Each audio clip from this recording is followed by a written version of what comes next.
cultural heritage, human dignity, and sustainable development. My name is Frances Rose from the KAICIID Dialogue Centre, and before we start, I'd like to briefly introduce you to the virtual environment in which this gathering is taking place. I think you can find the interpretation into different languages just as you enter onto the website. You can see the English stream and Arab stream running one above the other. To the right of your screen, you can see a chat function in which you can participate in the chat and reach out to other participants and to the speakers. If you'd like to put forward questions to the speakers, kindly put them into the chat, mentioning your affiliate organization and country of residence if you wish. If you wish to address a specific speaker, please put their name in your comment. Kindly note the chat is meant to be a safe space to connect with other participants and to ask questions to the panel. We ask you to use appropriate and respectful language and avoid any derogatory comments. Without further ado, it is my great pleasure to introduce our moderator today, Professor Peter Petkov. Professor Petkov is Director of the Religion, Law and International Relations Programme at the Centre for Religion and Culture at Regent's Park College, University of Oxford, UK, and Senior Law Lecturer at the Brunel Law School. Peter, thank you very much. The floor is yours. Thank you, Francis. Good evening from Oxford. Welcome to our panel on religious cultural heritage, which brings an exciting group of speakers who have engaged with the topic through research as well as through practical experience. We have diplomats, scholars, religious leaders sharing their ideas, visions, and concerns. And in the next 2 hours, we'll try to make sense of what is happening in the field of religious cultural heritage and why should we care about all this within the margins of yet another G20 summit. I'm Peter Petkov, and tonight I'll be speaking with Her Royal Highness Princess Haifa Al Modrin, an ambassador of Saudi Arabia to UNESCO, Ana Jimenez of the UN Alliance of Civilizations, Tuba Erdemir, Associate Fellow at Pittsburgh and Coordinator of Middle Eastern Minorities at the Anti-Defamation League, Michael Wiener, a Human Rights Officer at the UN, and Professor Paul Morris, a UNESCO Chair at Wellington, New Zealand. Our last speaker, Monsignor David Maria Jäger, a Judge of Rota Romana and a Professor at the Pontifical University Antonianum in Rome, could not join us in person due to unforeseen difficulties. I have nevertheless managed to meet him and record our conversation last week, and we'll be bringing him into our conversations with several pre-recorded sequences. So, why religious cultural heritage? This is not a term which features in any international documents, and yet there is a growing interest in dealing with places of worship as a focus of particular concern in multiple settings. These multiple settings include national security, genocide and crimes against humanity, cultural heritage in a strict sense, human rights and rights to private property, religious exceptionalism and weaponization of places of worship in broader geopolitical constructs, the legacies of empires, and even environmental protections, as the latest report of the UN Special Rapporteur in the field of cultural rights, Karima Badouni, demonstrates. This makes the topic particularly relevant for our conversation today, as it connects sacred spaces, places of worship, with multiple sustainable development goals. So, the first topic we're going to engage with the speakers is to what extent how the preservation of religious cultural heritage best contributes to the building of dialogical and inclusive civic spaces by addressing valid stakeholders' concerns.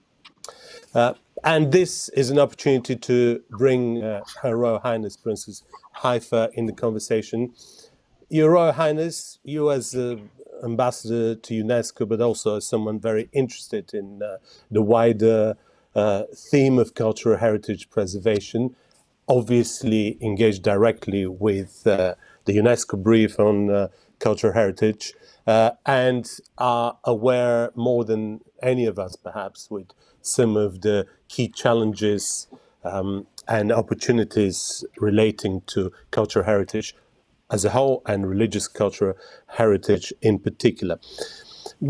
How, in your view, cultural heritage and religious cultural heritage relates to the wider objectives of achieving the UN Sustainable Development Goals. Over to you. Thank you very much, Professor Peter, for this amazing introduction. I'm impressed by myself now when you introduced me, so thank you for that. In the name of God, the most gracious and the most merciful, Bismillah ar-Rahman ar-Rahim, Assalamu alaikum. Before I start, I would like to give my sincere thanks to the chair of the Executive Steering Committee for the 2020 G20 Interfaith Forum and the Secretary General of the King Abdullah bin Abdulaziz International Center for Interreligious and Intercultural Dialogue, His Excellency Mr. Faisal bin Muammar. I would like to give my thanks also and the United Nations Alliance for Civilizations, the G20 Interfaith Forum,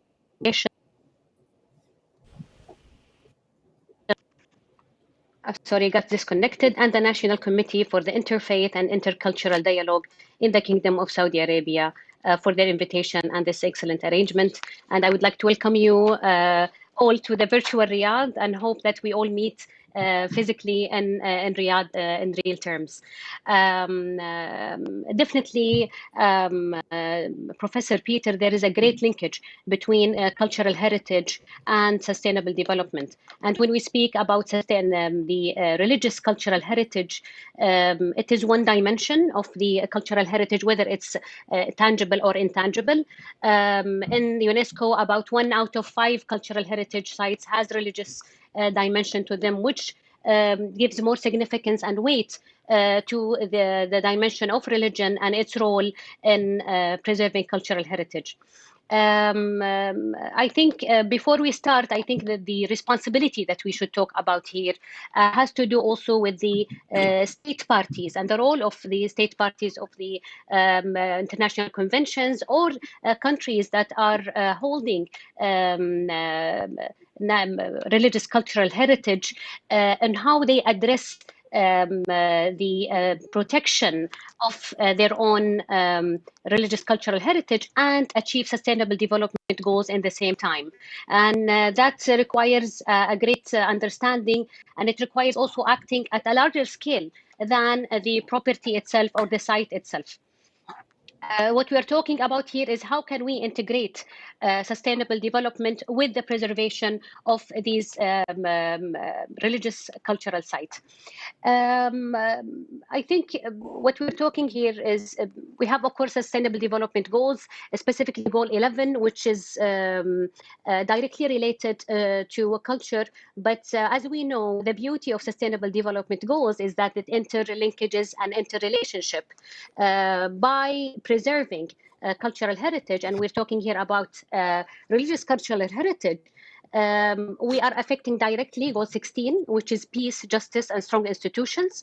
As we know, the role of religion and religious leaders and religious sites in promoting peace and reducing conflict, in addition to achieving economic growth, achieving sustainable environmental management, and also inclusivity. So definitely the management of and the protection and promotion of religious cultural sites is directly related to sustainable development goals, but the responsibility here lays within the countries that manage these sites to make sure that while they preserve their religious cultural heritage sites, they are achieving sustainable development goals. And allow me just a bit of a time to add more. I think our role also is to be engaged in future discussions, in future agendas on how to integrate the preservation of cultural heritage and specifically religious cultural heritage in the future development discussions and shaping future development agendas. Could I perhaps now bring Paul Morris in the conversation? Professor Paul Morris is the UNESCO chair at Wellington in New Zealand, and obviously his perspectives and his work relate to a wider theme of religious cultural heritage, particularly protection of religious sites, but also indigenous cultural heritage and indigenous religious cultures, indigenous sites. Paul, in your perspective, what are the failures and what are the opportunities for really expanding the whole narrative about religious cultural heritage, linking tangible cultural property with intangible, and adding to the intangible dimension rituals, religious practices, spirituality, traditional knowledge, traditional cultural expressions, and how does that feed into some of the challenges relating to indigenous people, but also to more established traditional religions? I think the first thing that is important to say is that this is an ongoing prioritization of religion. The notion of religious heritage is not just a subcategory of cultural heritage, but an important dimension of a great deal of cultural heritage, both tangible and intangible. But the UNESCO agenda and the broader international agenda is one of increasing appreciation not only of the intercultural dimensions within the national actors, and the need for both internal dialogue within nations and across and between nations, but also the recognition that essential part and of intercultural learning and intercultural education, intercultural experience is that between faiths, or interreligious, or sometimes interfaith dialogue and education. The increasing appreciation of a broader notion of cultural heritage, one that is not simply a national agenda, but is so often a First People or has indigenous dimensions, and also involves minority communities within national communities. It's been slow in coming, and it isn't a separate sustainable development goal, but it is integrated in a number of goals and specific targets. The importance of this is that religion is embedded in people's experience, and this broadening out of cultural heritage from a rather narrow notion of physical preservation to a broader understanding of that of historical experience, of differential, a diversity of historical experiences, and the significance of intangible cultural heritage for identity. And religion plays a huge and only recently fully acknowledged role that, while part of culture in its broadest sense, I mean, has its own specificities, its own resonances, its own contours. And the issues, the opposite, the antithesis of harmonious intercultural and interfaith relationships, of course, are relationships of conflict. And so often, religious tangible sites and religious intangible culture, I mean, are the first casualties of conflict. So the sustainable peace, I mean, it requires further investment and a growing awareness of this broader definition, I mean, of culture, and specifically of religious culture. So in that sense, religious cultural heritage is integral and essential, and part of a growing awareness of this broader post-colonial understanding of cultural heritage. And indeed, now it's coming through a completely different route by linking cultural heritage with environmental protection and linking the destruction of the environment with displacement of people and erosion and disappearance of thriving cultures of the poorest people on the planet, which are seen more marginal as cultural expressions, but they're nevertheless as important as majority cultures. Now, this brings me to the work of Erdemir, who has done fascinating work on the linkages between museums and sites which are also very important for one or many religious traditions. And this importance is sometimes shared, but sometimes contested. And what is the role of museums, which also have religious significance, cultural heritage of religious significance, for keeping the peace, broadening and developing dialogical civic spaces, and what should be worried about in this day and age when increasingly cultural heritage, and particularly religious cultural heritage, is weaponized to justify and legitimize certain forms of what I describe in my work as religious exceptionalism. Tuba, over to you. Thank you. Indeed, as Peter's introduction suggested, there are multiple dimensions to religious cultural heritage. And one of these, from a perspective of heritage management, is the museumification of religious sites. Now, this concept is a double-edged sword. Museumification, on the one hand, could mean a site is sterilized from its sacred meanings, but it could also mean that it is one of these tools that we can use to acknowledge multiple, sometimes conflicting pasts of a sacred site. And get back into Peter's original question about how can preservation of religious cultural heritage best contribute to the building of dialogical and inclusive civic spaces, I would like to start with a negative example, a worst case scenario of what not to do to build dialogical, inclusive civic spaces. And this example is the case of the Hagia Sophia, which was recently converted into a mosque.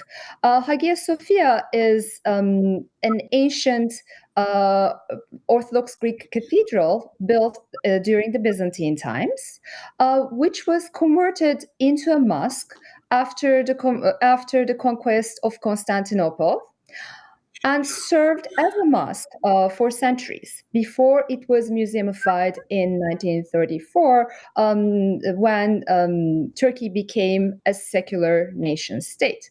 Now, in the case of Hagia Sophia, in its museumified state, it had the potential to illustrate both its Christian and Muslim heritage, and it created a space in which both of these identities could be experienced by those people who could go to the site and visit it.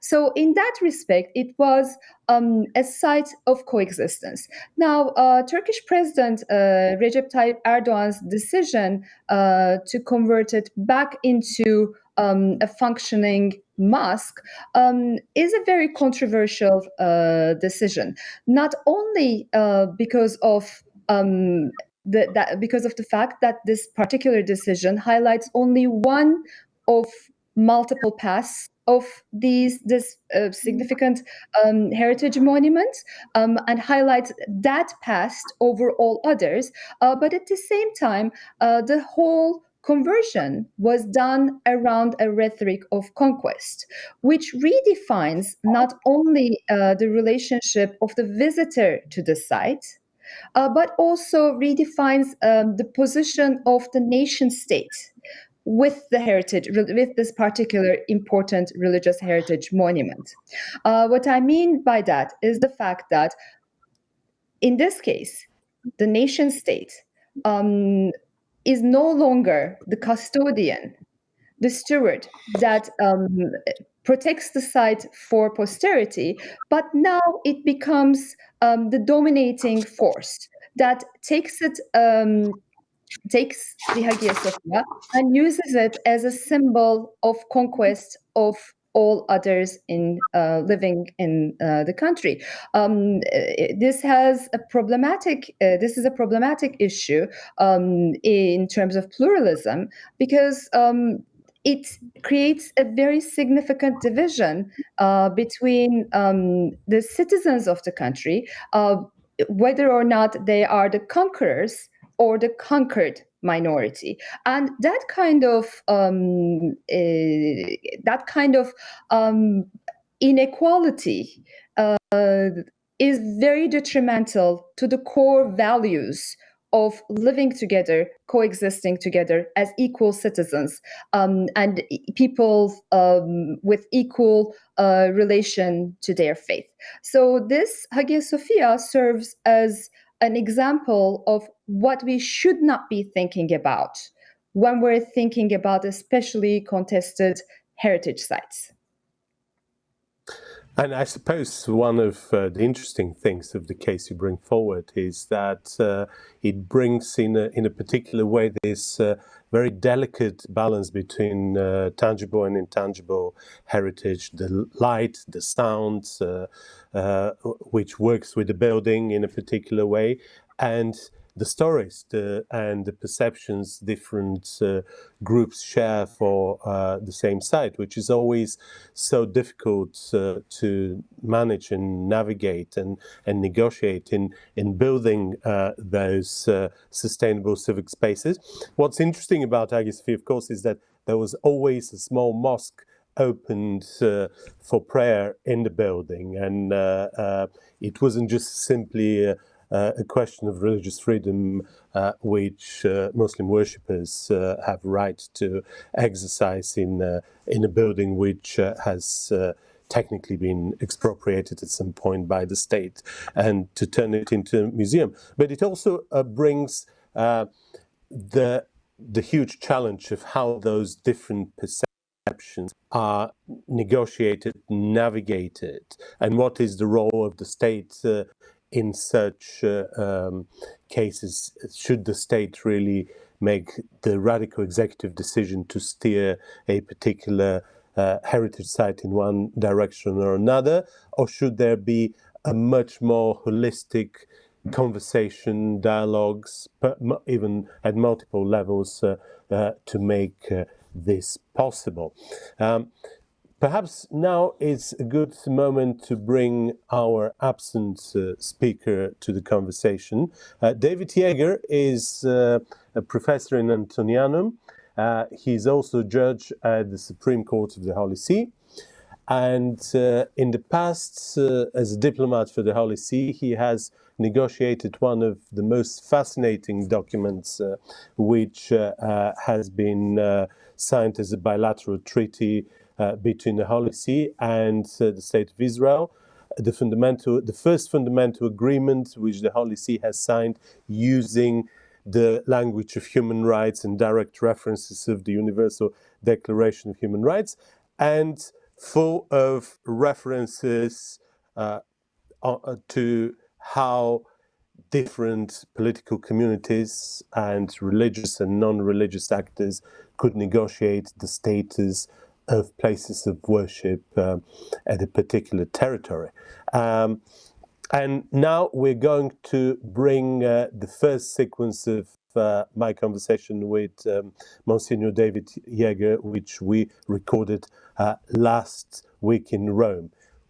How could we approach, imagine, and conceptualize religious sites alongside concepts such as cultural heritage? Could we perhaps play the first sequence?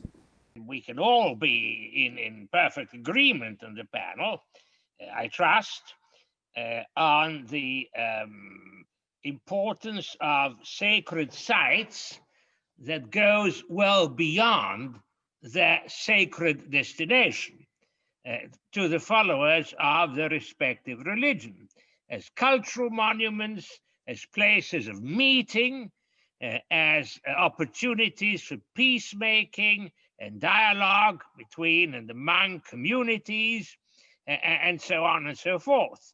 I'm sure we all agree about that.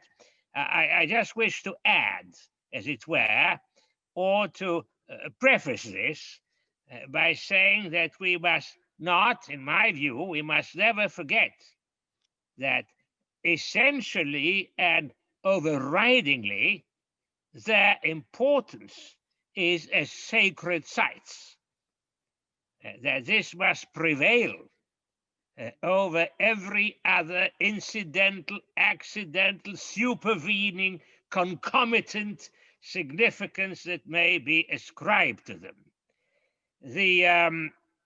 And this is important to say, because it is important to say because we call on the civil community, nationally and internationally, to protect them first of all as sacred sites, as a sign that the worldly community, the temporal community, the civil community, the state, however you wish to call it, the political community, recognizes that there are values that transcend it, that humankind has a vocation that goes beyond that of the state and of the temporal, and that this vocation to the beyond, the immediate, does have and can only have, must have expressions in history, in time and space. Otherwise, it could not be human, it could not be present to humans. We live in time and space. So this is our first claim on protecting holy sites. Recognition of the importance of the sacred, even by polities that are rightly free countries that do not subordinate the polity to a specific religion, that observe, are committed to observing freedom of religion and worship. Now, this, having said this, one must also say that, at least as far as I'm concerned, this is my thinking. I speak for myself alone, as someone who has studied these subjects and worked on them for many, many years now, most of my adult life, in a sense. And I do not represent here in this discussion any particular institution. Looking further into how do we connect this fascinating topic, which we all feel very passionate about, with sustainable development goals.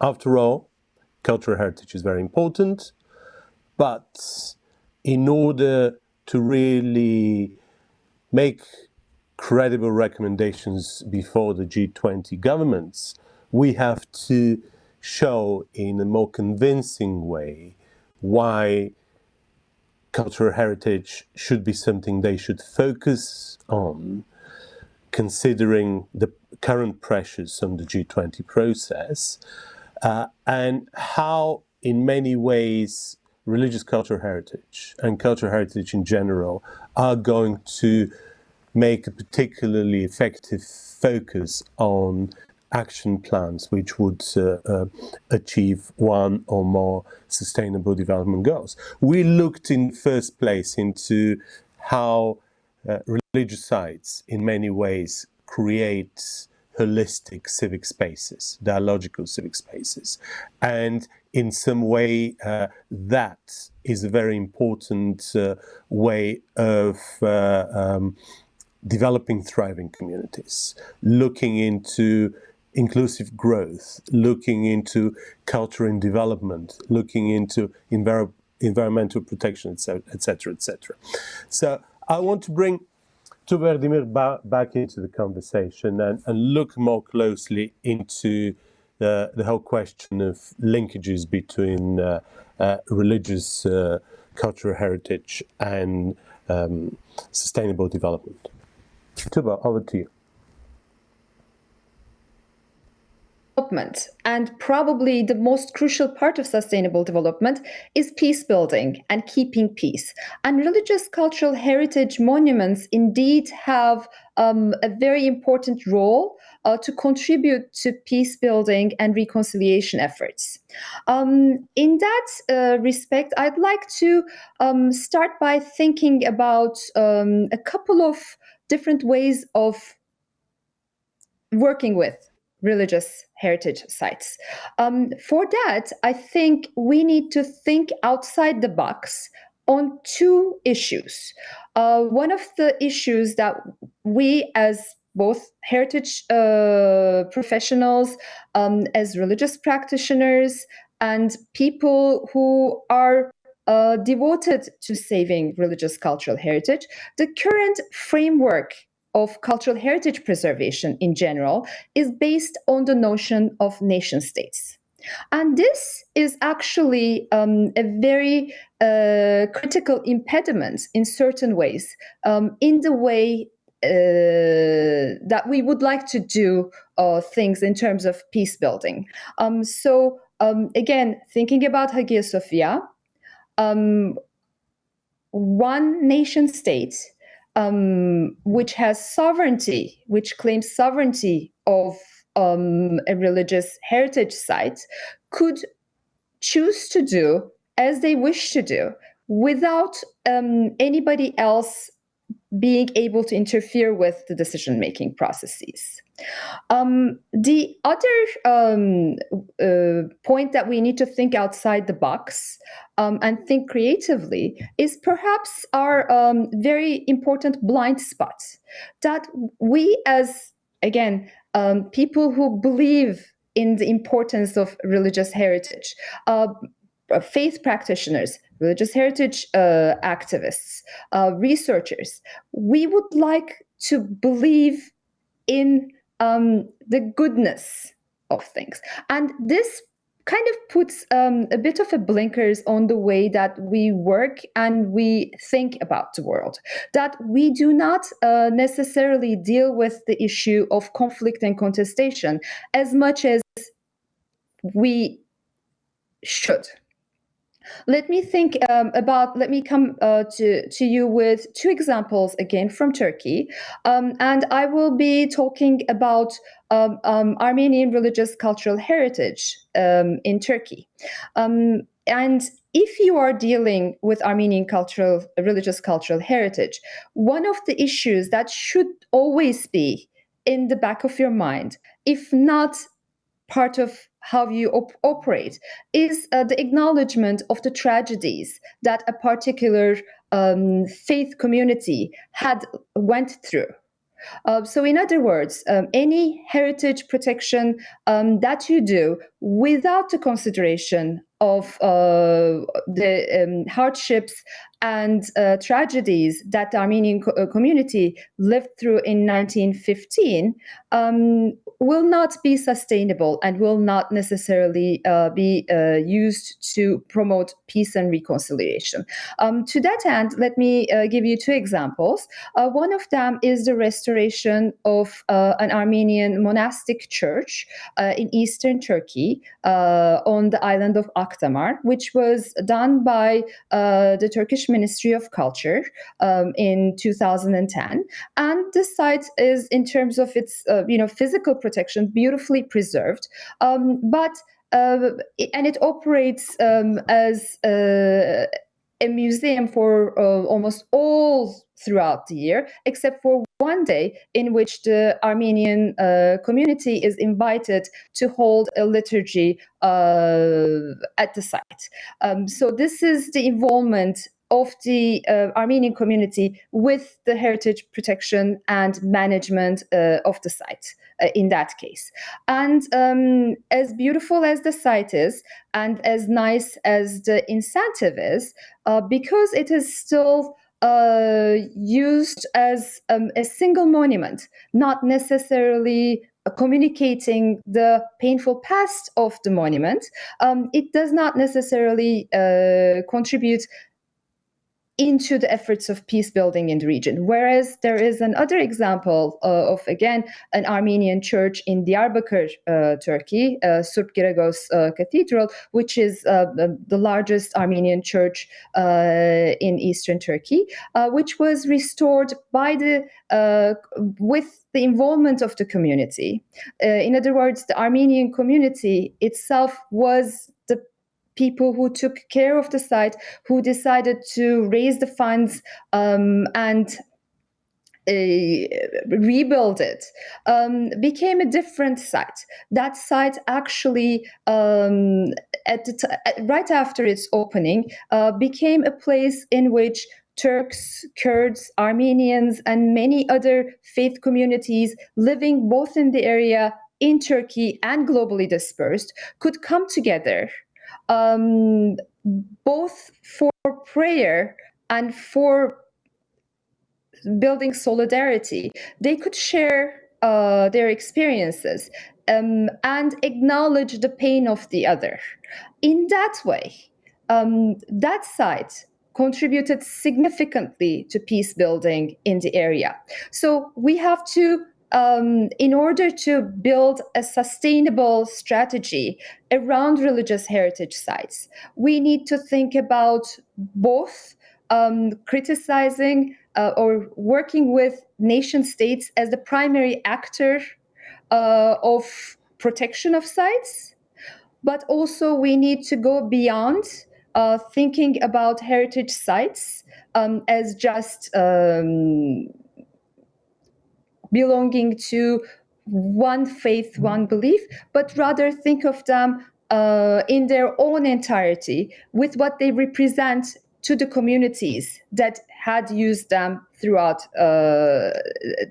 throughout their long existence. And part of this acknowledgement has to come through with our way of dealing with conflict and contestation over sites.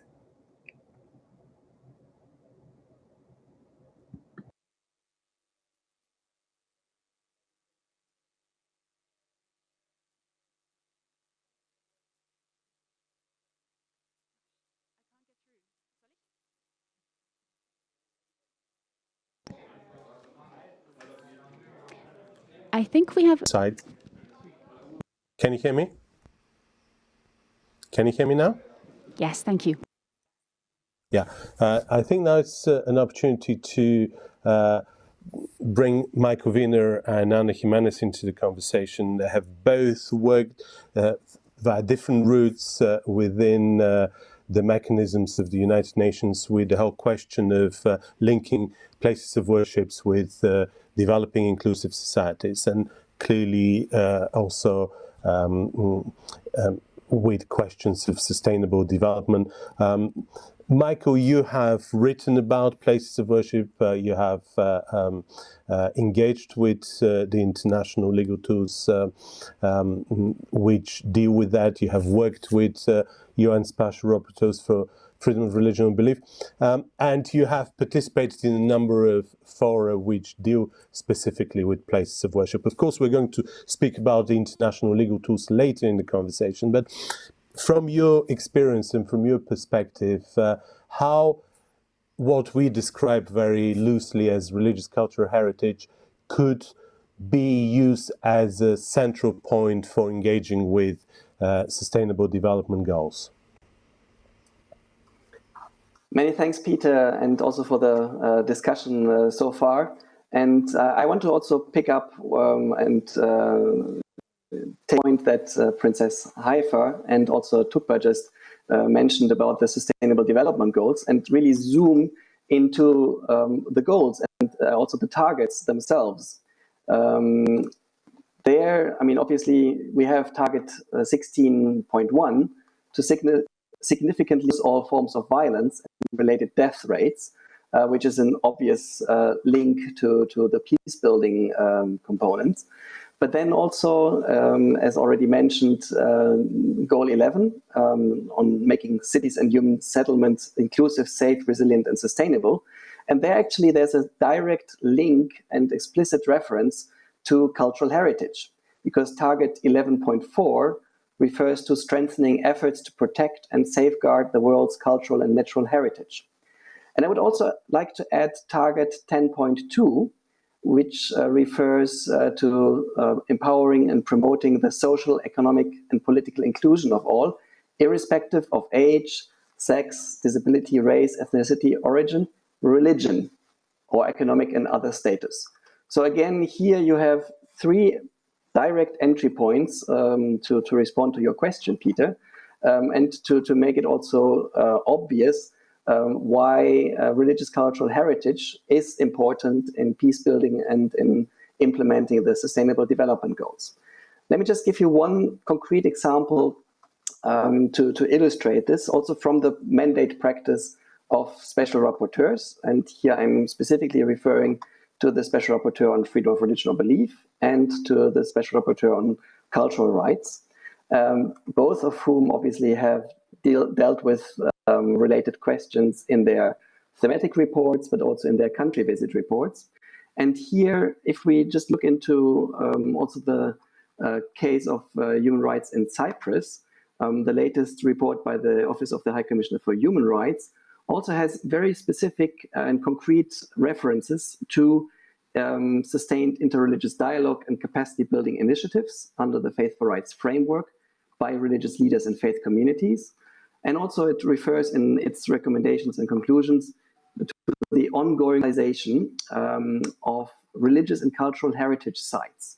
And here we really see the importance and the contribution, not only by the peace talks by the political leaders, but also by the religious track, so to say, of peace building in that sense.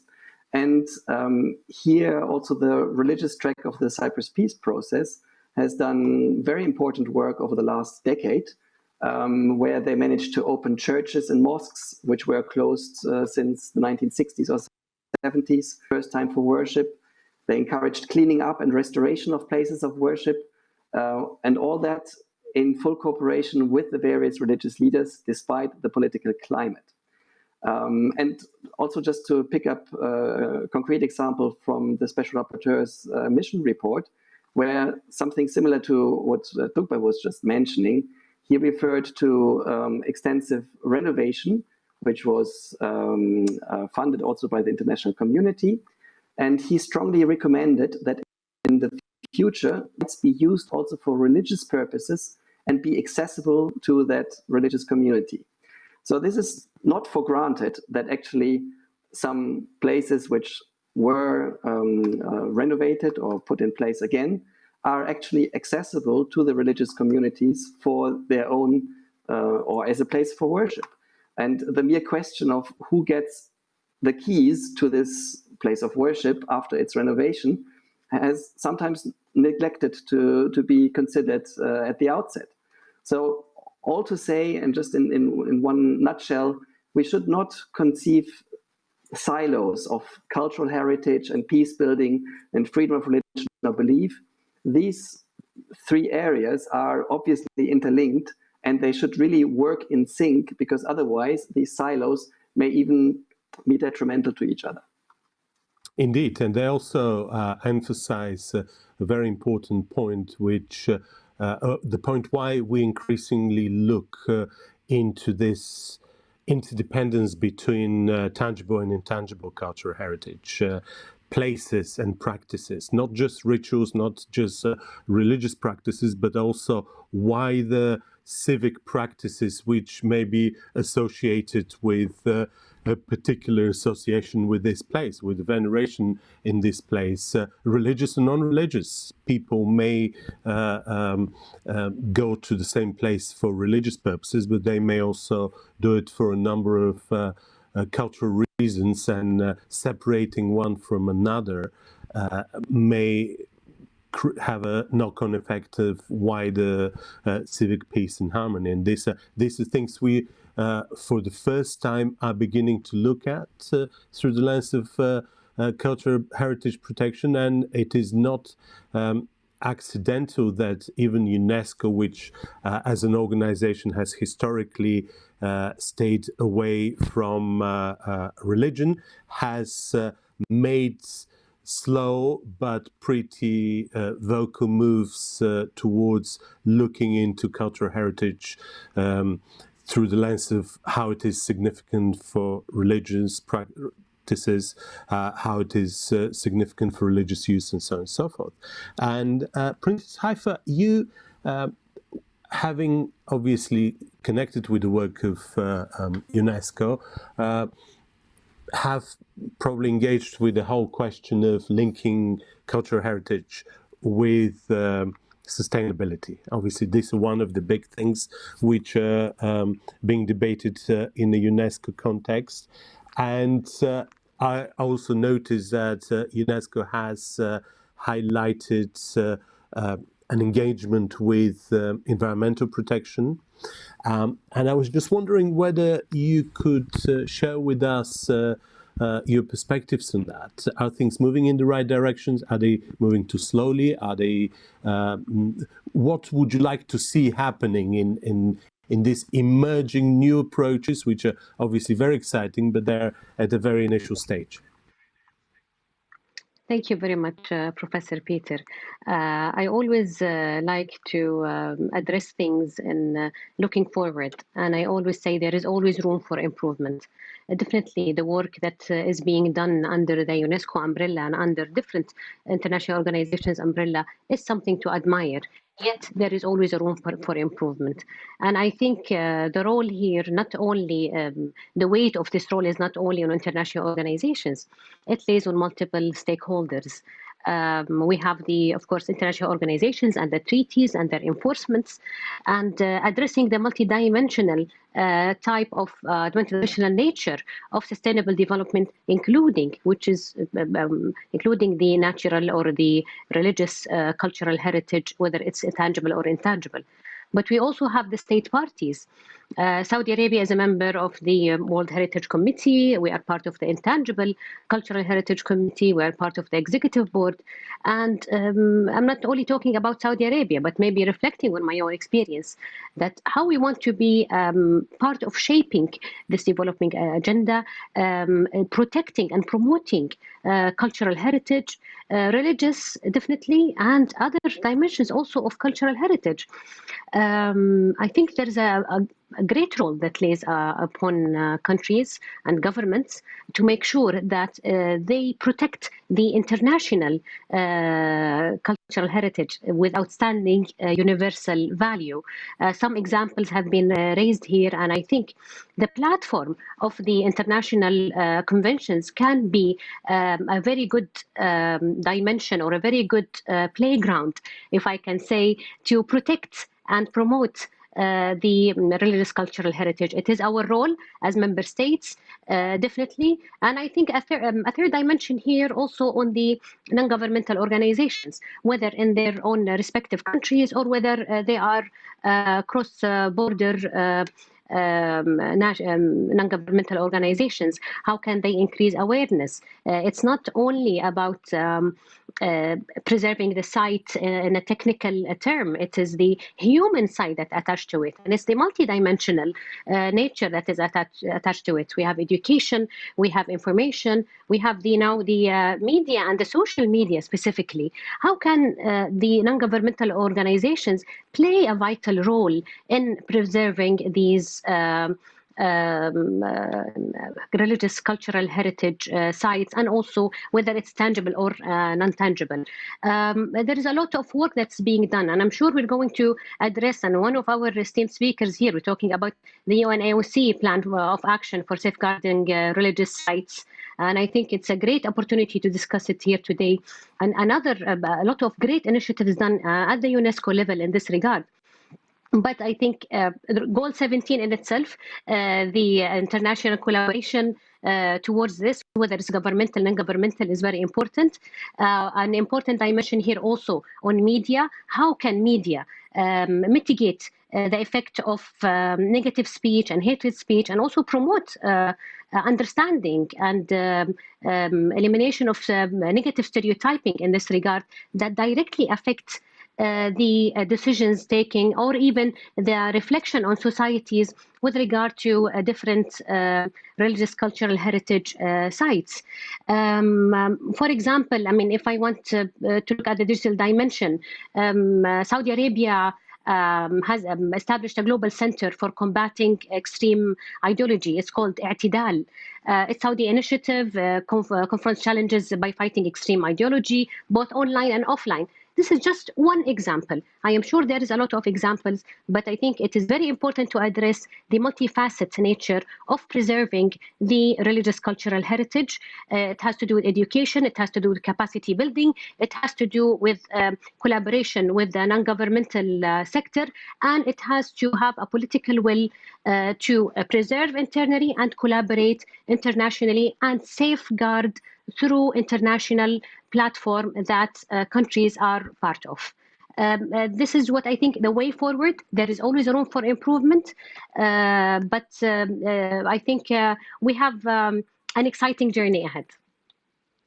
Ana Jimenez, you have obviously done a great work on shaping the plan of action of the UN Alliance of Civilization. We'll talk about this in more detail in the next round, but how in your work places of worships feature as central points of reference for achieving or addressing some of the Sustainable Development Goals? Thank you very much, Peter, and hello to everyone. It's a pleasure for me to be here and to have this conversation. First of all, if I may just a small precision, the Plan of Action to Safeguard Religious Sites is a plan of the United Nations. It's a plan which was elaborated by the UN Alliance of Civilizations, and the UN Alliance of Civilizations is also the focal point for its the leadership. It has the leadership for and focal point for its implementation. But it's a plan of the whole United Nations to safeguard religious sites. And that's the question that you asked to me and to other panelists is obviously of great importance, because all initiatives that we are doing in the UN are working towards the achievement of the SDGs in the very short time that we have. Other panelists already have touched upon some of the key goals. Michael in particular, mentioned specific targets regarding to goals 10 and 11.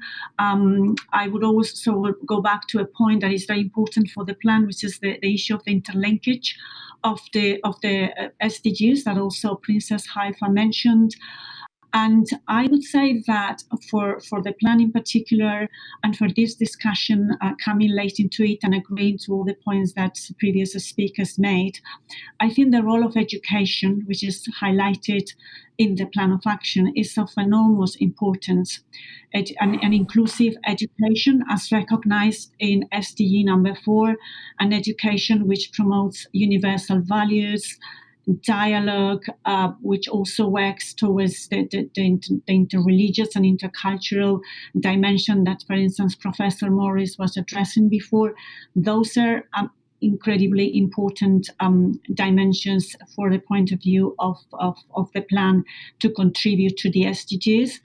And I also think that another point that I would like to highlight is the importance of not working in silos. This is also that Michael already highlighted in his remarks, and is the issue of the interlinkage between the all SDGs and also the interlinkages between all or among all the stakeholders involved in the protection of religious sites, which also was highlighted by Tukba in the examples that she gave in her previous presentation.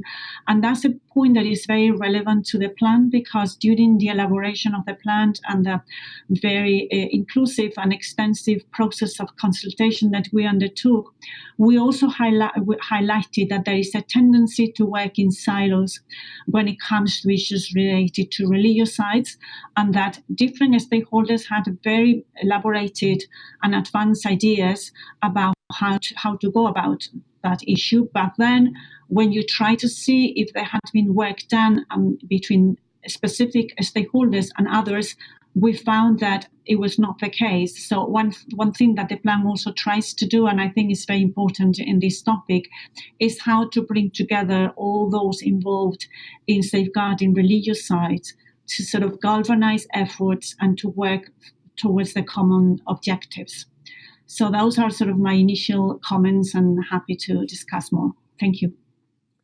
Thank you. And Paul Morris, what about the indigenous religious sites, particularly religious sites which are also natural sites, and they don't always factor into the way we protect and perceive more clearly and more in a more articulate fashion man-made sites. We had a fascinating conversation a few weeks ago with our colleague James Sickling from Canada, one of the best Indigenous rights lawyers, who's done great work on the First Nations and Canada and how their rights on religious property are negotiated. How does that feature in your neck of the woods? Is there a sense of urgency, and is there a sense that when it comes to sustainable development, indigenous cultural heritage is more endangered than culture in the global north, so to speak? I do. I think that the growing awareness of the significance of religion as a discrete part of culture, as part of the decolonization of UNESCO and of the UN. In my own neck of the woods, part of that process of decolonization is to recognize the limitations of Western categorizations of heritage, of religious heritage. So in Aotearoa, New Zealand, the understanding of connections between people and sacred sites is often done through understanding sites as persons.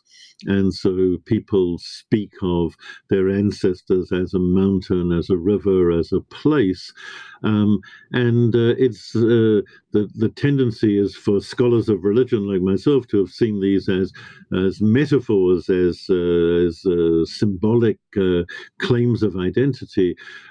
What's happened in the last decade and a half is a growing awareness of just the narrowness of such a view, and there have been a series of sites, an area of indigenous rainforest, the Wanganui River, another river, which in New Zealand law have been have granted the status of persons, ongoing persons. They're different from people persons, but that as legal personalities, they are able to draw on legal and heritage resources for their own protection.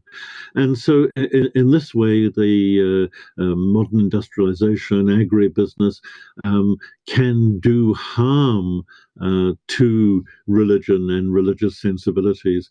And so this is a creative possibility, a creative actuality here, but a future possibility for broadening our understanding of cultural heritage, of religious cultural heritage, and of investigating and applying new modes of protection, of new ways of thinking, which broaden out our understanding of religious identity, of religious connection, of how community and environment are linked in ways that have become in European-based thought very detached.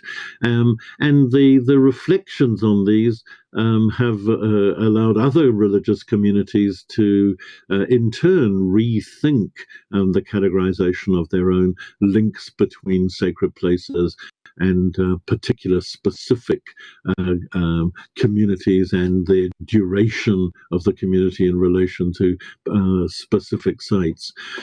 This also operates in relation to intangible cultural heritage in very similar ways, where there are legal avenues for the protection of language, of particular practices and concerns, and ways of incorporating their preservation into contemporary legislation, but also contemporary mores and practices. Thank you. And one of the central arguments for dealing with challenges which indigenous cultural heritage represents, but also challenges of cultural heritage of minority religious groups, is that protection of private property should be central for safeguarding the rights of religious communities to have access to their sites, but also to manage the sites independently from perhaps sometimes excessive state interference. And the work of our absent member of the panel, Monsignor David Jaeger, has focused very heavily on that. And now it's time to turn to his second clip. But before we do that, I just wanted to flag that we missed, unfortunately, 20 seconds of his first intervention, which were perhaps more important in making his subtle point. And I'll just read his brief notes on his reflections. Sacred sites have many benefits: cultural sites, places of meetings, etc. But their essential value as sacred sites is as sacred sites, and it is as such that they must be protected as a sign that the worldly community recognizes that their transcendental values and a vocation for humankind which goes beyond the state and the temporal. The importance of the sacred must have expression in history and culture. And now the next clip would look into how he argues that the right to private property is central for any exercise of right to protect one's religious cultural heritage. Could we play the second sequence, please? For me, the protections that we ask, we as a religious community, must not be extravagant. They must start, for me, they always started in my work, both in writing and lecturing and in practical work in the field. They always start with the protection of private property. This is the best protection there is, and the most fundamental one. If you do not respect the rights of private property in the holy places, then it is useless to build a second floor where the foundations and the first floor are lacking. That's the way I would put it. The rights of private property, where the sacred site is the private property of the religious community concerned, of the community of faith concerned, which is the normal situation, or should be the normal situation. And it is their property. It is nobody else's property. Why should it be anyone else's property? I build on my premise that sacred site is prevailingly, overridingly a sacred site. And so nobody else has any business being the owner of it. And even where we habitually open the sacred places, I mean, my community or any other community, opens the sacred places to visitors. After all, speaking for communities that I know and have been part of, we want visitors. The sacred sites outside of hours of worship reserved to the members of the same religion, quite properly, we all see them as witnesses to who we are, as a way to introduce ourselves as a way to commend our own beliefs to others, either in order to make them nurture in them goodwill towards ourselves, or for some religions which have a universal reach, in order to invite them to consider possibly joining us at some point. And so it is in our interest, essentially, to have visitors. But while opening them, and even as we keep them open, we must make the point that visitors are there on sufferance, by license, with our permission.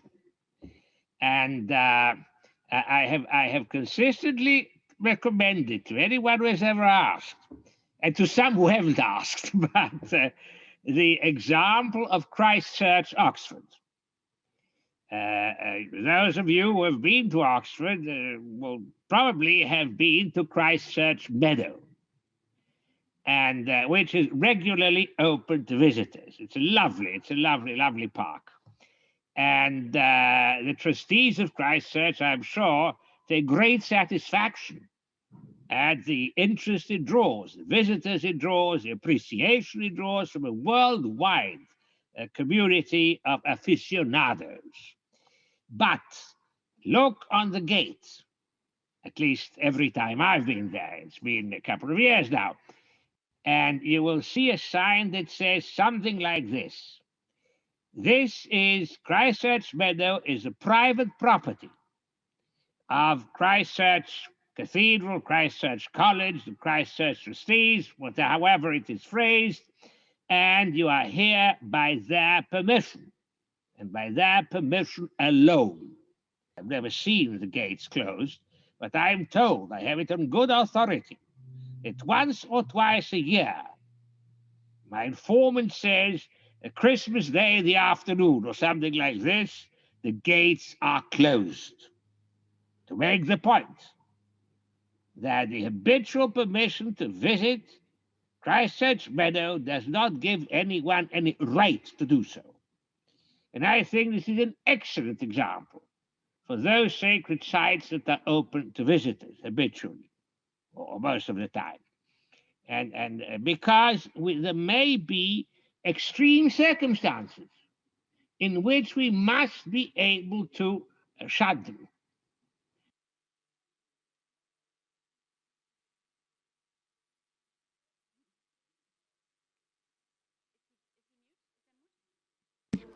Peter, we can't hear you. Could you unmute yourself?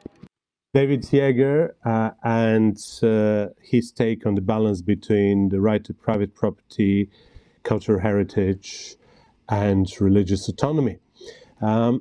This brings the conversation to our next item, looking more closely into a recent project which was spearheaded by the United Nations Alliance of Civilization and focusing on new policy-driven approaches and international law-driven approaches to the protection of places of worship. It was originally a project driven by security issues, but it goes beyond security issues. And I would now ask Ana Jimenez to just give us a bit of an insider's perspective on how was the plan of action conceived, how did it evolve, and how it is envisaged to make this linkage between security concerns and building of sustainable civic spaces. Anna, over to you.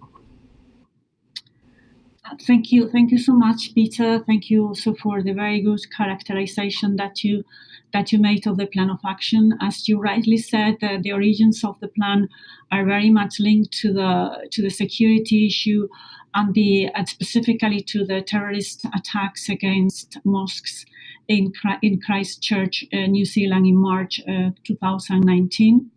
That's where the mandate from the Secretary General comes. The plan of action was elaborated after an inclusive and very extensive process of consultation with all relevant stakeholders in New York, Geneva, in capitals, because as I mentioned before, it was really important for us to see what was already there and how we could connect all these different stakeholders and come up with a plan of action. So the specific focus of the plan is actually action. So the plan was never intended to be a very academic exercise. It was more intended to be a framework for action. And that's why the most important part of the plan are a number of recommendations on the areas of prevention, preparedness, and response.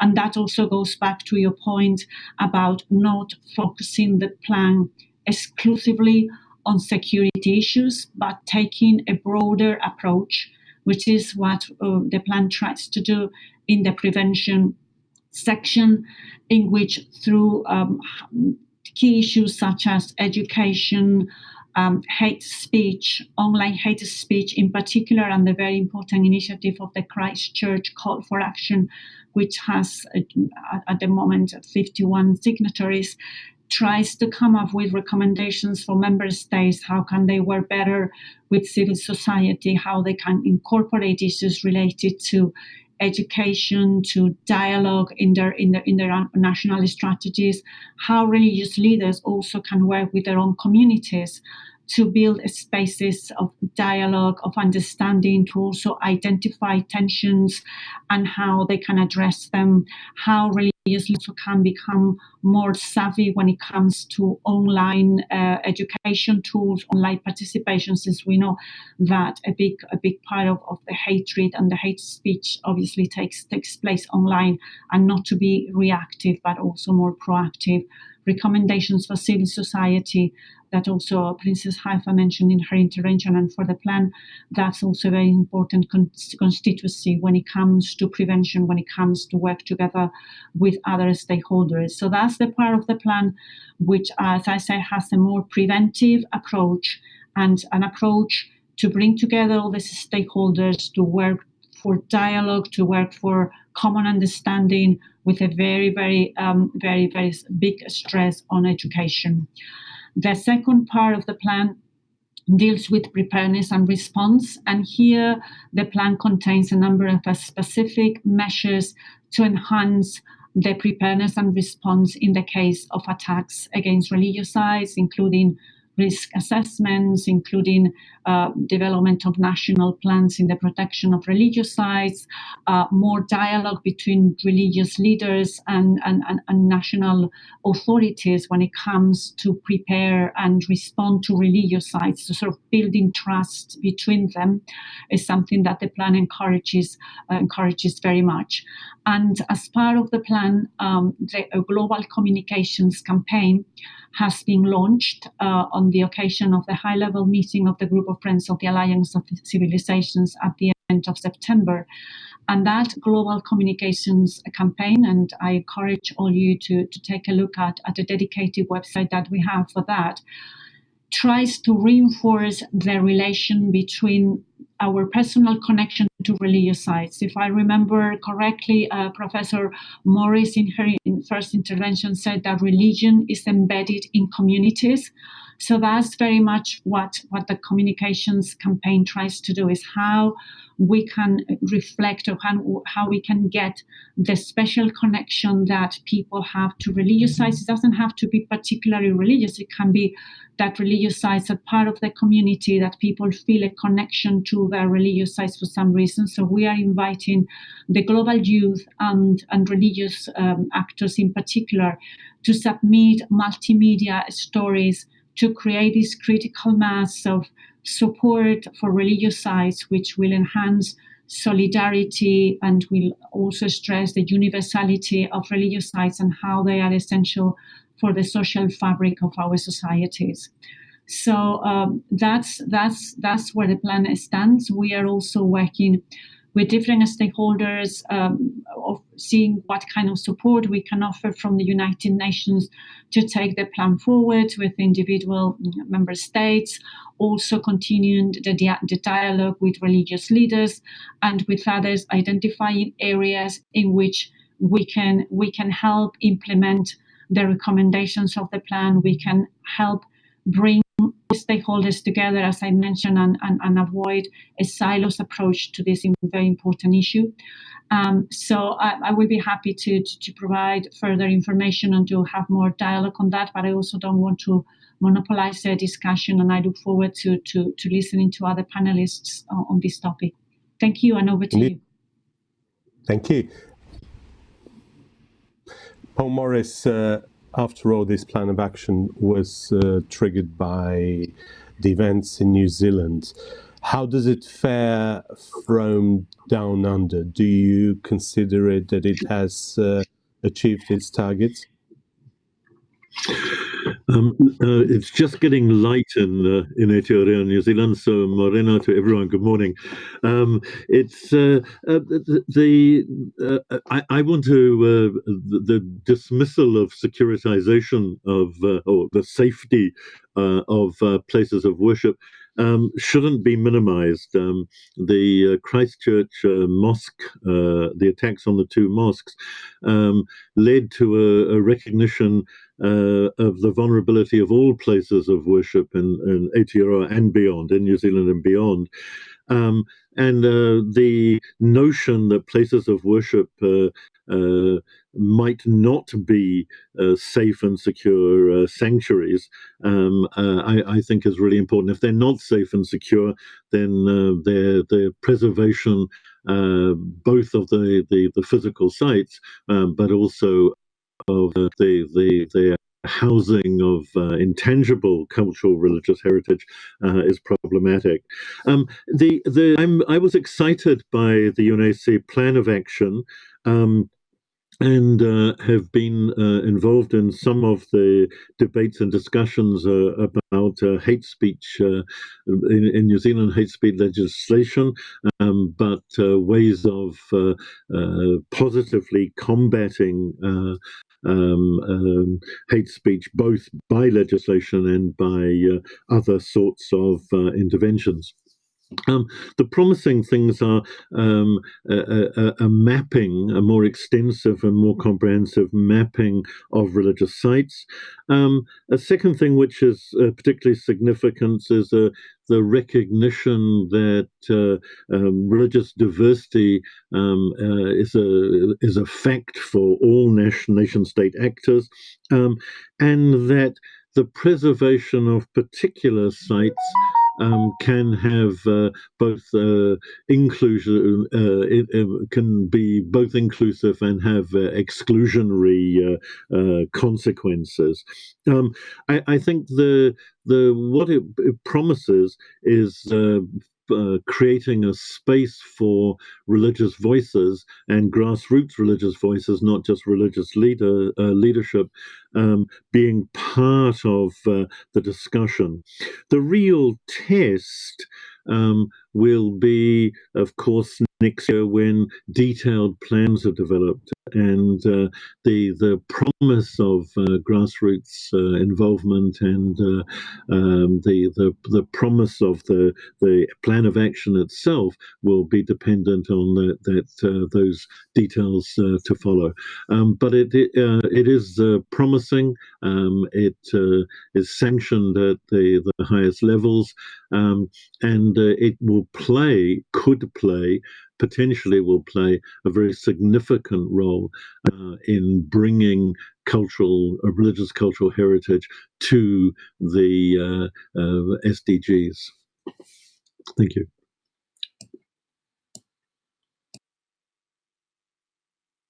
How does the plan of action fare from Paris and Geneva? How do you see it through your institutional perspectives? Princess Haifa?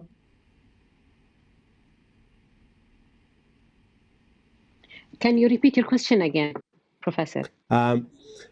Yes. The question was, how does the Alliance of Civilizations plan of action fare from the different institutional perspectives from Paris and UNESCO and from UN and Geneva? I think I can stress upon. First of all, I would like to thank Miss Anna for her brief about the alliance, because it's really the plan of action. It's very critical, and I think it can play a very important role.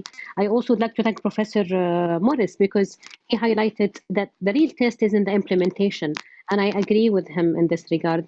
Whether it is in Geneva or in Paris or any other international fora, I think the issue here is how applicable it is. The prevention is the reactive, the preventive actions is one side, but how can we enhance the preparedness?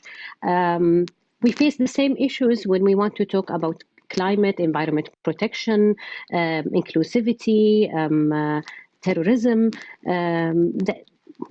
Sometimes we are cornered into being reactive, but the real challenge is how can we be proactive and sustain the development results that we have obtained in the long term. And this is the real challenge.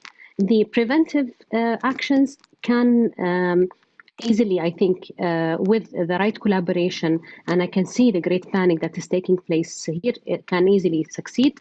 The preparedness requires a lot of political will and meaningful engagement from all international players. I've had a look at the recommendations, and they are tangible, they are concrete, and I admire this part because it makes it easier for stakeholders to identify, implement, adopt, even if they are not part of any international agreement that are related to it. Specifically, I admire the role the way they highlighted the role of education, the role of capacity building, and the role of media and definitely religious leaders in this regard. Personally, I foresee a great future, but definitely it depends on countries and international organizations and non-governmental organizations to make sure that it reaches the aspired goals. Thank you. Michael. For the question, yes, can you hear me? Yes. I just wanted to pick up and also fully agree, like Princess Haifa, with Paul Morris' point that the real test becomes when we look into the implementation, especially at the grassroots level. And here I also see very good potential for this plan of action, which by the way is the UN plan of action to safeguard religious sites. So there are no silos also in different cities of where different UN entities are headquartered. And just also to explain that the Office of the High Commissioner for Human Rights has been also very much working together with the Alliance of Civilizations, with the Office of the Special Advisor on Prevention of Genocide, precisely in this context, when it comes to hate speech, religious sites and their protection.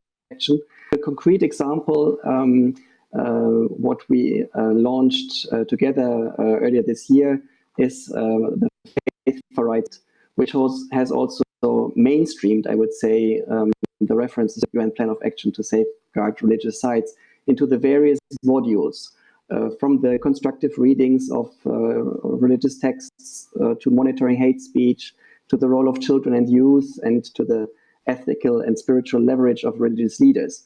So you have actually in these peer-to-peer learning exercises, concrete examples, quotes from the recommendation, the plan of action, exercises. And here again, something which Anna and other panelists have already spoken about, the keys of inclusive education. And I would also add as a special form of education, it's peer-to-peer learning, which in our experience, also now with a host of webinars, is really the most effective way of reaching a wide variety of people and to really engage them, not top down, that you basically indoctrinate them, but it's really on a peer-to-peer level where they share their own experiences. They have basically lessons, they have exercises. Storytelling is very much at the focus of it. And just also to add another very concrete example from the toolkit, where the situation, which is very difficult in Afghanistan, was documented by a report on attacks against places of worship, religious leaders and worshippers. And there, the United Nations Assistance Mission in Afghanistan also reiterated and explained the sometimes quite difficult overlap between international human rights law and international humanitarian law, which uphold, obviously, freedom of religion or belief, and explicitly prohibit attacks deliberately targeting civilians and civilian property, including places of worship and religious leaders. So here you see the two legal regimes which can actually play and help each other, which also, for example, UN special procedures and treaty bodies have explained that both international humanitarian law and human rights law are not mutually exclusive, but rather complementary. And if you look into the most recent general comments of the Human Rights Committee, including the one launched or adopted in July 2020, number 37, they also say it applies in situations of armed conflict, the International Covenant on Civil Rights, and that this covenant is basically applicable, but then that international humanitarian law may be especially relevant for the interpretation of these covenant rights. So all to say, again, also within the United Nations, there are no silos. We work together, and in that sense, and that this spirit, also the protection and preservation and safeguarding of religious sites is our shared goal. Thank you, Michael. Paul Morris, as your lights come on, the light in Oxford disappears. So I had to switch to artificial lights in my office. One of the things I'm particularly fascinated by in the UN Plan of Action is this role which is given to religious actors and their places of worship as focal points for developing civic spaces, and the importance of religious actors to see themselves as co-participants in what we could describe as the articulation of the public reason, rather than having something granted to them by a state. And this naturally brings us to the next sequence of my conversation with Monsignor David Yeager about how the protected right to private property makes religious actors genuine agents in articulating public reason. I must also stress that Monsignor David Yeager speaks in his private capacity. He does not, during our conversation, he did not speak on behalf of a particular institution, but on the basis of his vast experience in engaging in legal protection of places of worship in multiple settings. And aren't we all just like this?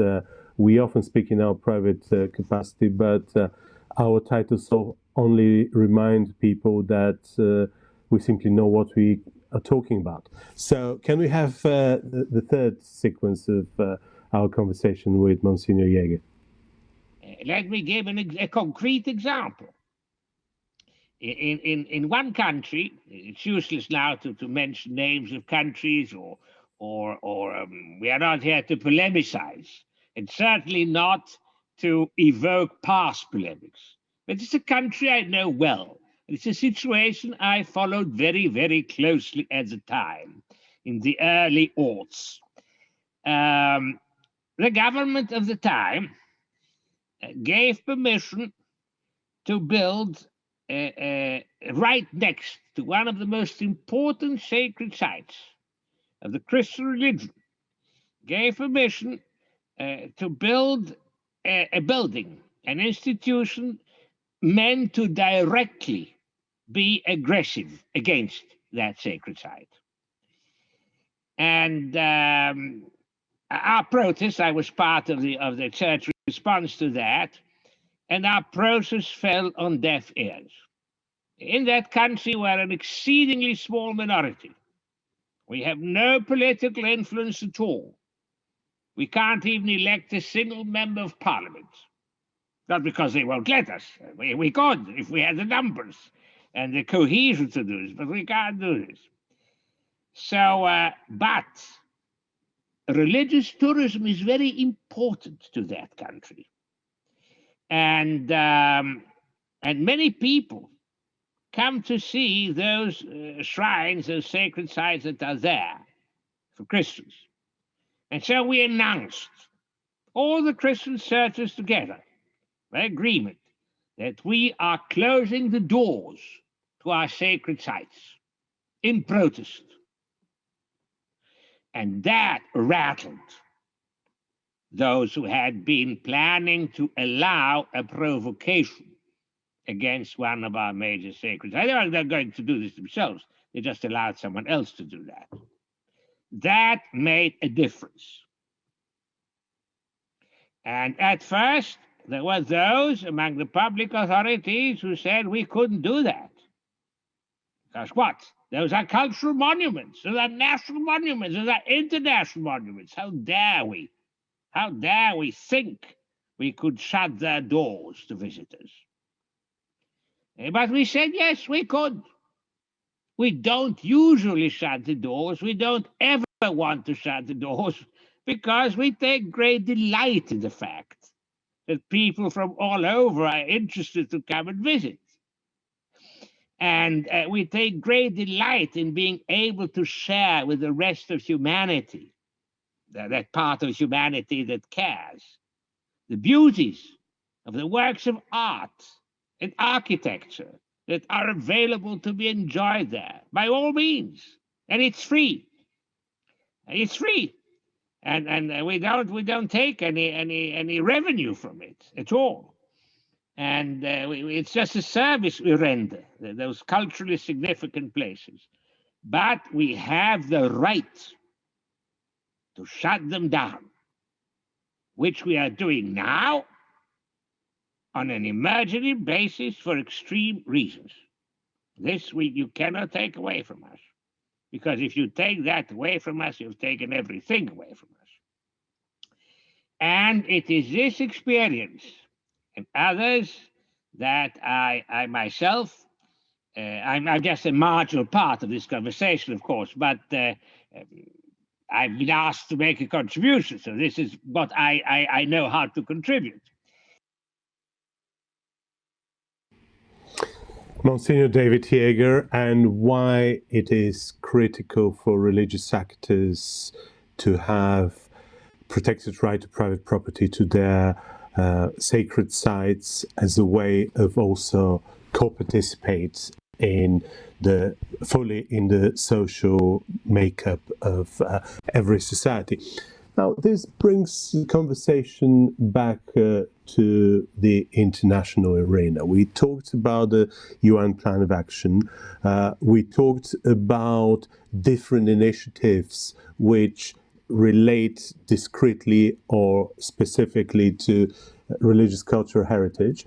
And now I wanted to continue this conversation starting with Michael Wiener and look more closely into the whole issues of international human rights mechanisms which protect places of worship, and also where is the whole narrative, the whole discourse about protection of religious cultural heritage protection and in the spectrum of human rights responsibility and how the different stakeholders really could be engaged in implementing the various commitments.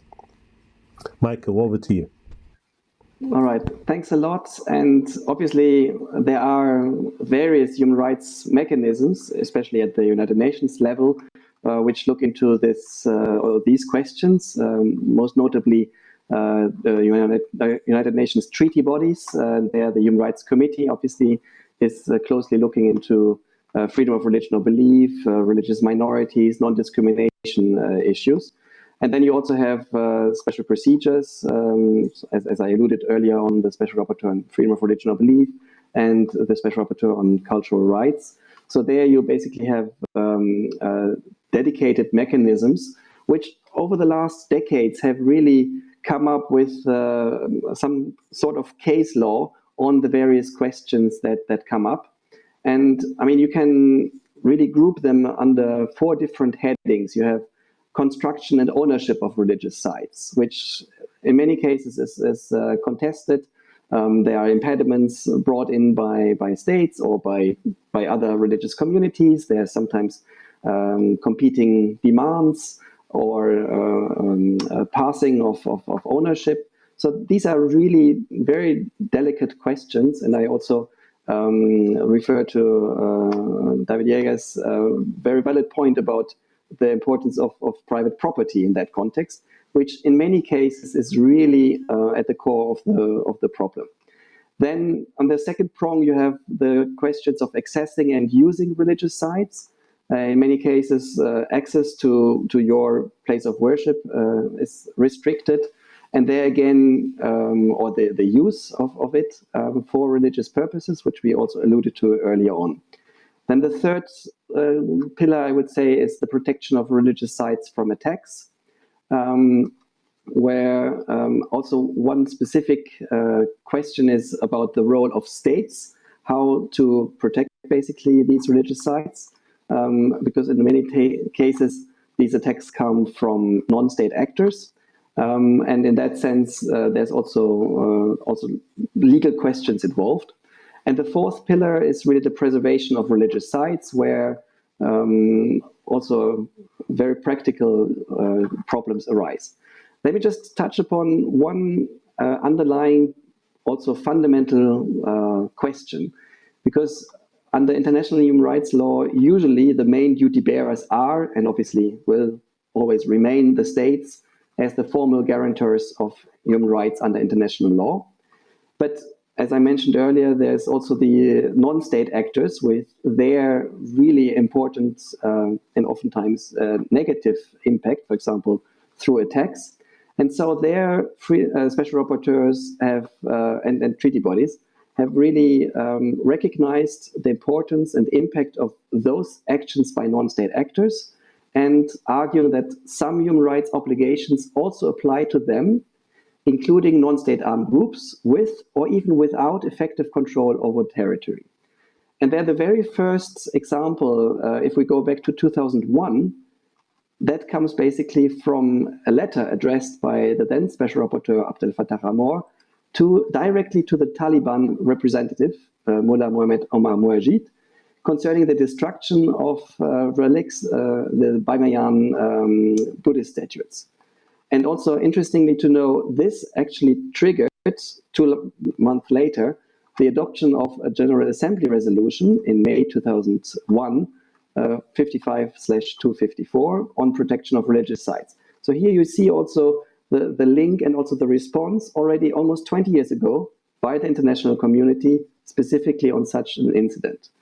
More recent incidents are obviously from ISIS, Independent International Commission of Inquiry on Syrian Arab Republic, also reported about attacks on places of worship, and concluded that ISIS has systematically denied basic human rights and freedoms. I mean, there are a host of other examples, also of armed groups without effective control over territory. And that's the case of the Lord's Resistance Army, where the Office of the High Commissioner for Human Rights reported precisely on looting and setting on fire of churches, and qualifying this as human rights violations.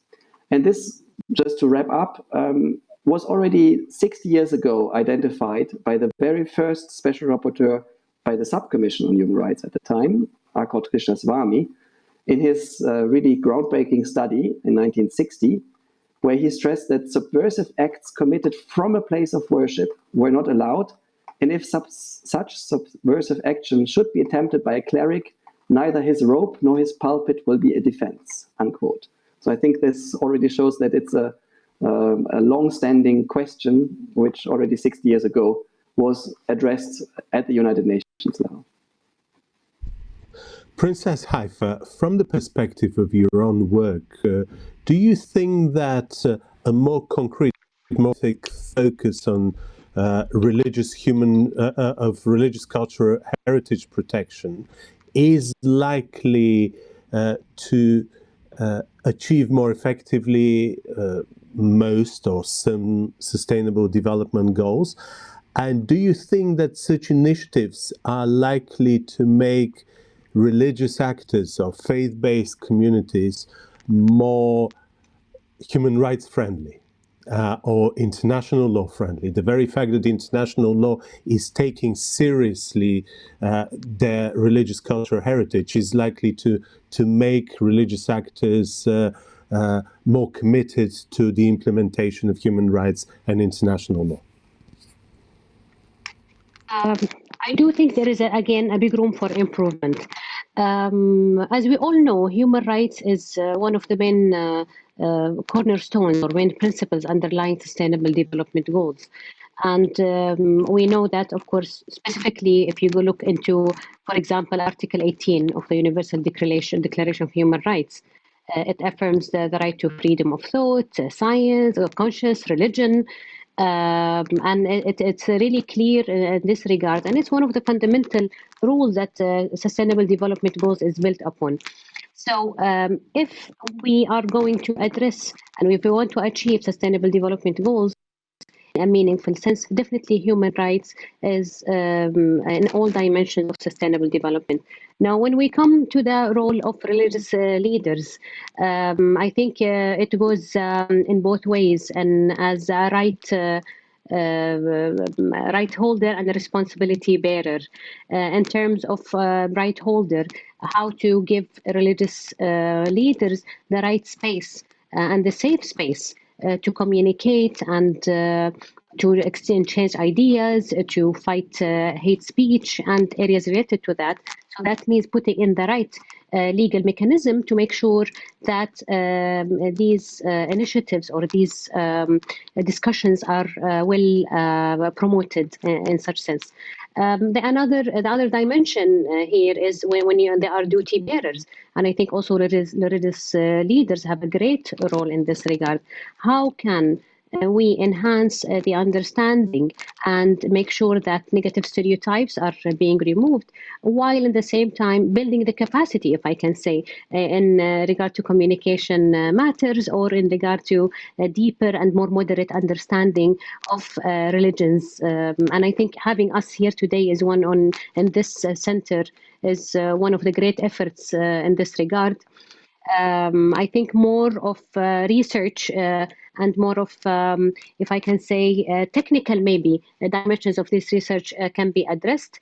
Political will, I again say political will has always to be there.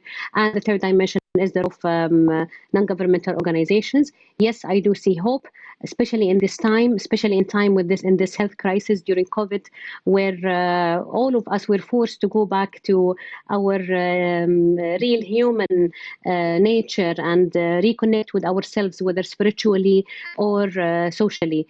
I do think there is a big room for improvement, and we're looking forward for the recommendations of this meeting to make sure that it is very well and meaningfully implemented. Ana Jimenez, Sustainable Development Goals, places of worship, and human rights compliance. Is there a future in this triad? Thank you very much, Peter. Yes, I would argue that there's a future. It's actually the only future, because it goes back to this comprehensive approach that we need to achieve Agenda 2030. And Michael already gave the example in which, for instance, organizations like the Office of the Commissioner for Human Rights, the UN Alliance of Civilization, are working together with the Special Advisor on the Prevention of Genocide, precisely to see how we can on the one hand, implement the plan of action to protect religious sites, on the other hand, to promote this education component that we all defend with a human rights lens. So I would argue that precisely to look for those interlinkages and to always work on those issues in a very action-oriented, community-oriented manner. So at the end of the day, and particularly in these times that we live in, that the communities, the local communities, the grassroots organizations, they really feel that us international organizations are working with them to help them protect their own religious sites better, and that there is sort of this approach of working as a partnership in the peer-to-peer learning approach that Michael also mentioned. So I would say that yes, all this sort of triangle that you described is just part of this very necessary collaboration and mutually reinforcing a strategy that we need to implement at the international, national, and also at the local level.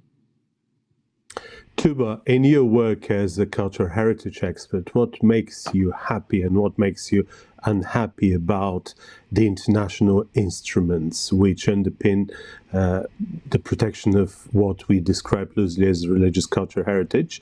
And where do you see the human rights dimension plugged into that work? Actually, I would like to go back to the framework that Michael brought in through case law and how important points are emerging from the patterns that are coming from case law. And I think one crucial point that makes me very optimistic for the future is the understanding as the most important foundation for this discussion as the basic rights and freedoms for all, including Article 18, but not only limited to it. So this within an environment where we discuss basic rights and freedoms, then we can actually use the framework of law to protect the religious sites, not only to protect them, but make them places of peace building for the future. And the second point that also is important, I believe, to have an optimistic outlook for the future is again one that was made by Michael, and I wholeheartedly agree, is the important and fundamental question of non-state actors' involvement.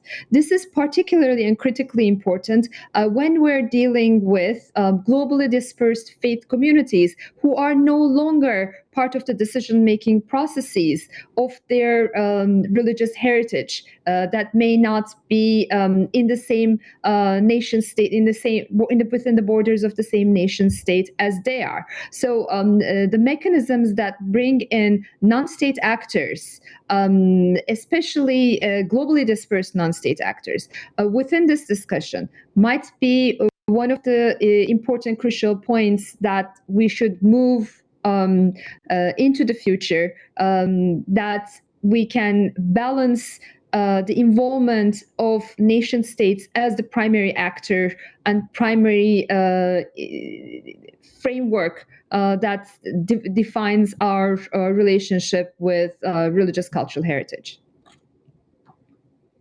Paul, would you like to come into this conversation?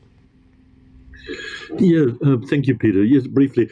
I worry slightly about the merits of the international human rights regime is a kind of cosmopolitan perspective, a perspective, I call it a cosmopietist perspective, which leads us to the awareness that our own human rights, our own local nation-state human rights regime, the protection of our own religious cultural heritage, is always dependent on a broader international perspective and beyond our nation states. And our recent experience specifically in relation to cultural heritage, but more generally, is about the a crisis, a kind of fragility of the institutions and organizations of our international order. And so in that sense, I think it's in a very important and critical juncture in which our support for this internationalist framework, the framework that secures our international order, is an opportunity for the mobilization of transnational communities, the mobilization of nation states to preserve cultural heritage, religious cultural heritage, but to call it out where communities are oppressed, where their physical sites of worship are being destroyed, and where intangible religious cultural heritage is threatened by state policies. So I think the international rights, human rights regime is a call for a broader perspective, a cosmopolitan perspective that leads us to internationalize our concerns as a vehicle for our more local our local interests and the preservation of our more local cultures. Thank you. And of course, one of the most critical, most important developments which have brought religious cultural heritage as a loose term forward into the conversation have been numerous projects looking into drafting the declarations, drafting other forms of soft law, which the international community and national policymakers are likely to be able to use to develop more sophisticated good practices in relation to living cultural heritage sites which also incorporate living communities with their own dynamics, with their rights as individuals, but also with their collective rights to exercise religious autonomy. And this process has also led to a lot of those religious actors to become savvier in terms of understanding the importance of international legal tools in articulating and protecting those rights which do not necessarily fall into one or another of the obvious categories of protection. We have seen this with social and political rights, we've seen it with cultural rights, we've seen it with traditional cultural expressions, with traditional knowledge, to name a few. And this is an opportunity to bring David Yeager back into the conversation and to see how, from his perspective, this engagement with the international system and international law is critical for understanding, but also articulating the status of religious sites as heritage sites, but also as sacred sites with their own particular existence, which may require rather unique and particular protection. Can we have part 4, please? I was part of at least 2, maybe 3 international initiatives to put together norms, international norms to advance protections offered to sacred places, eventually by conventions and international declarations and so on. And all of those groups, like Cato the Elder, I insisted on one point more than anything else: the rights of private property in the sacred places. And I can remember that one international lawyer, a dear man, a great scholar, who had done great work on protection of World Heritage Sites, was driven to tears when I refused to sign on to a statement that did not include that that element. But I had to explain to the good professor that experience teaches that this is the fundamental right. Then comes everything else. Then we may proceed as the situation is in the United States with federal law, for example, that gives greater protection to religious properties, the sacred properties, than to others. So I'm saying, if you recognize the rights of private property, that I can establish, what does it mean? It means that I can establish who, when, what, wherefore, and on what conditions may be admitted to the sacred site, and how they must behave there, and so on and so forth. If you recognize that, and if you are a polity that does recognize private property, it doesn't just go about nationalizing or expropriating it easily for national use. And if this is who you are, and if this is how you behave, then that's basic. If you want to add to that, God bless you. Or whatever supreme being you believe in, bless you. And yes, and then we can sit down and can work, and I've done this a number of times, as I've said, in various groups, and work on proposed norms, guidelines, orientations, revisions, and so on, about how to make the protection more effective. And what needs to be perhaps put into international conventions or amplifications of international conventions, and if and how we may have bodies to monitor. Monitoring is vital. Monitoring is not the same as enforcing. Enforcing goes farther. Of course, ideally, international conventions on all sorts of rights, and certainly one would welcome about protection of religious sites, of sacred sites. They are in themselves a great good. Don't say that a convention without an enforcement or monitoring mechanism is not valuable. A convention is always valuable because it creates its own dynamics. Remember how many people used to scoff at the Helsinki documents signed with the Soviet Union on human rights, the final protocol, which wasn't even legally a binding treaty, and yet the fact that in some form or another, the Soviet Union signed on to an affirmation of human rights created a dynamic that no one could have foreseen. And that had a huge role in empowering the enslaved populations of Central Eastern Europe. So a convention or declaration or an international instrument or whatever is always a good thing. It creates a new dynamics. If it has an enforcement mechanism internationally, it's the best thing. And in the middle, it can have a monitoring mechanism. Because monitoring means that violations are made known. That's it.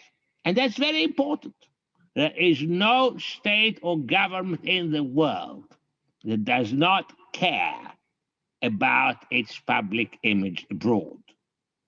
They may say they don't care, but every government, like every person, like every human being, cares a great deal.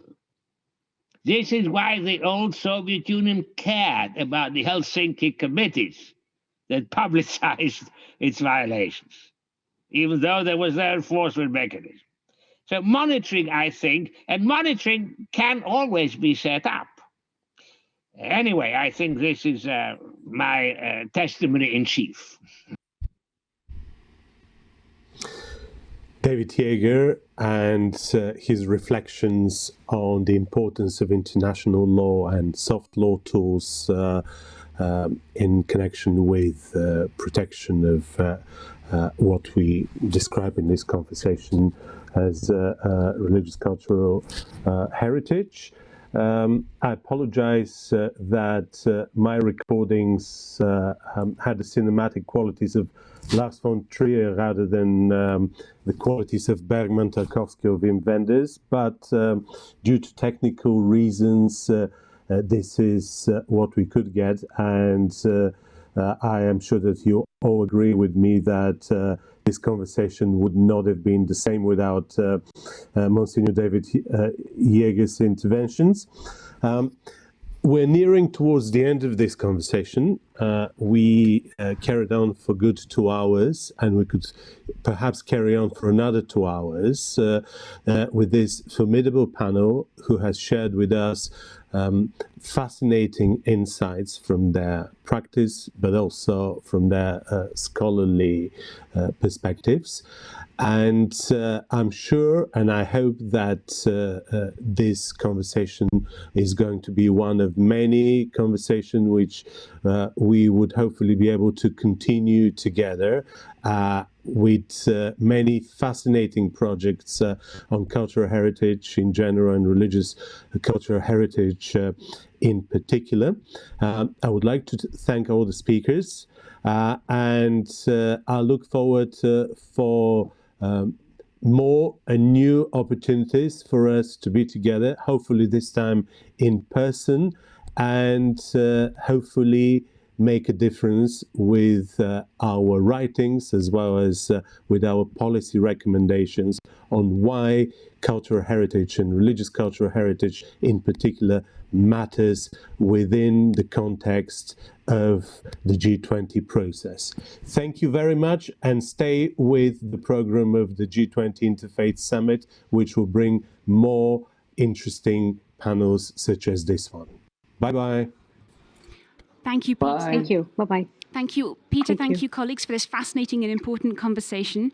Particular thank you for sticking around into the late evening or almost into the morning for our brave professor from New Zealand. Many thanks also to our interpreters and to the crew, and particularly to Peter for enabling Monsignor Jäger to be part of this conversation. That made it extremely special. For our colleagues who are watching from around the world, I'd encourage you please to fill out the evaluation form which was posted in the chat. We'd love to hear from you and hope that you'll stick around for other G20 sessions. We'll be focusing tomorrow on the faith response to COVID-19, and we'll be starting at 4 p.m. Riyadh time with a plenary, followed by panels at 6:15 on faith communities and partnerships to address the pandemic, religious actors and the multilateral response, priorities and accountability, and supporting vulnerable groups in the time of COVID-19. I very much hope to see you there. Meanwhile, thank you all again. Have a lovely evening, and all the very best from Vienna. Good night.